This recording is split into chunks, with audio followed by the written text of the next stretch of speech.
Perkenalkan, nama saya Afarudin Ibnu Purba.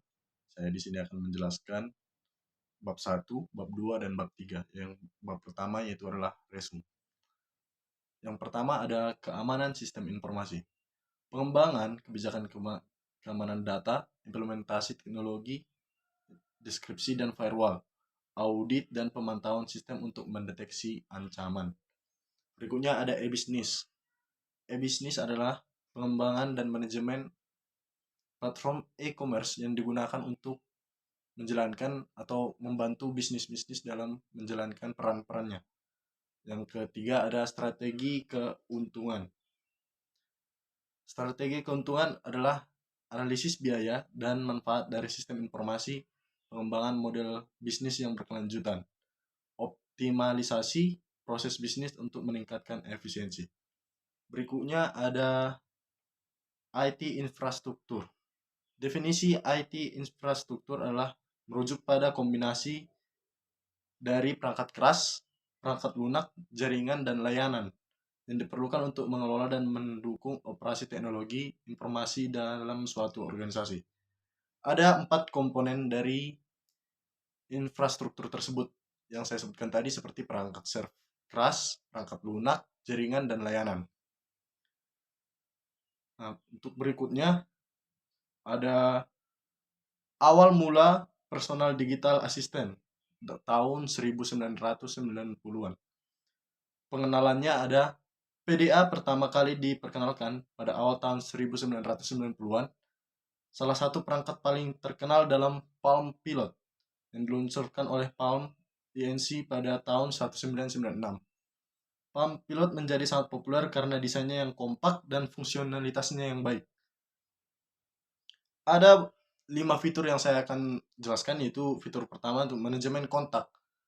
Di sini PDA akan membantu Anda dalam manajemen kontak dengan cara menyimpan kontak tersebut dan mengatur informasi dari kontaknya. Yang kedua, ada kalender dan pengingat.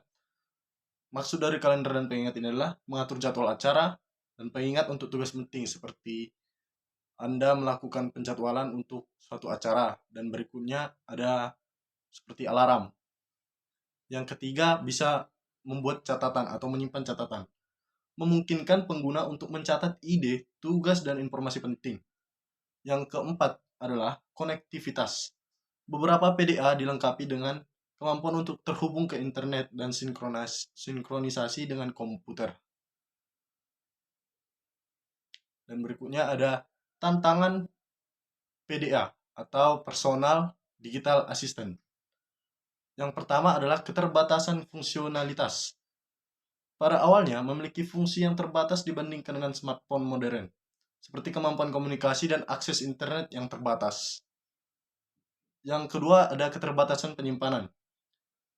Dikarenakan personal digital assistant ini memiliki kapasitas penyimpanan data yang terbatas, yang membuat pengguna kesulitan untuk menyimpan informasi yang semakin banyak.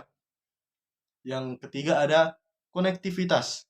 Keterbatasan konektivitas dari personal digital assistant ini adalah dia tidak dapat terhubung melalui jarak jauh atau wireless seperti yang akan kita bahas nanti, dan membatasi itu dapat mengatasi pengguna untuk mengakses informasi secara real time. Yang keempat ada pengumpulan data.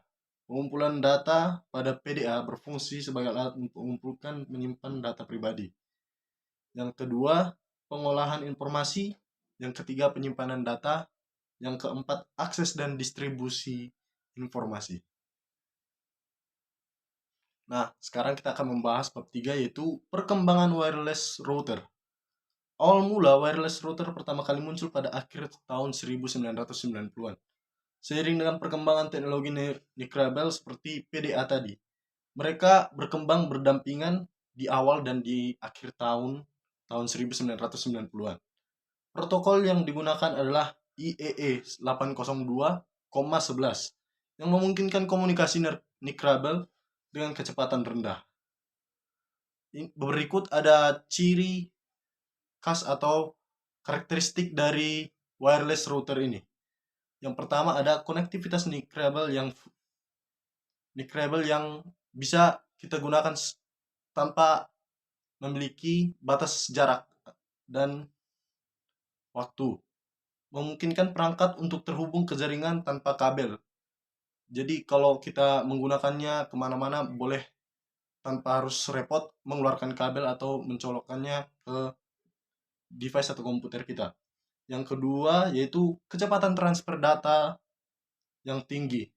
Menawarkan kecepatan transfer data yang bervariasi tergantung pada standar yang digunakan.